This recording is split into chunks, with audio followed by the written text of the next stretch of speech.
एकछिनपछि फेरि बन्द हुन्छ, एकछिनपछि फेरि खुल्छ।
रुख सार्नु भएन।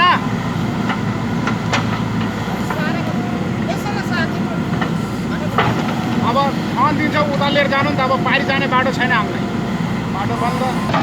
अहिले चाहिँ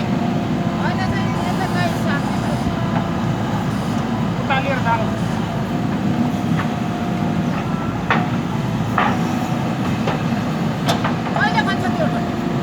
आज अब यो भइसकेपछि साफ सफा गर्ने के क्लियर गर्ने।